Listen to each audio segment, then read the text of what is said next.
এই 100 কেজির একটা বস্তুকে আমরা পানির ভিতর দিয়ে দিলাম, ডুবে গেল।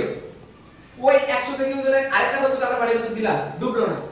কারণ ওই 100 কেজি ভরের বস্তুর যে পরিমাণ যেহেতু ছোট এটা, রাইট? এটার এই 100 কেজি ভর দ্বারা যে পরিমাণ পানি অপসারণ হইছে, এটা পানি অপসারণ করতে না, নিশ্চয় জায়গা দখল করতে না, অপসারণ করতে, সেই পরিমাণ বল কাজ করতে। যেহেতু সাইজ কি ছোট, ও অল্প পানি অপসারণ করতে আর নিচে থেকে অল্প বল প্রয়োগ হয়েছে, তাই সে পানিতে কি গেছে, তার ভরের তুলনায় অল্প পানি অপসারণ হওয়ার কারণে সে ডুবে গেছে।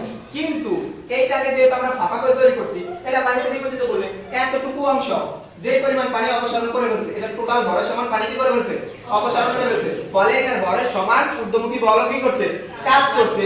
তাই এটা পুরো ভরের সমান যেহেতু ঊর্ধ্বমুখী বল কাজ করছে, তাহলে এতটুকু ডুবার পর এটা সম্পূর্ণ না ডুবে বাকি কি থাকবে, ভেসে থাকবে। বুঝতে পারছো কিনা?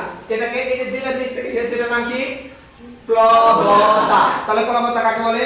কোন বস্তুকে পানিতে নিমজ্জিত করা হলে তারপর যে ঊর্ধ্বমুখী বল কাজ করে তাকে প্লবতা বলে। আর এই প্লবতার জন্যই কোন লঞ্চ কিংবা জাহাজ কি থাকে, ভেসে থাকে অথবা ডুবে যায়। বুঝতে পারছো?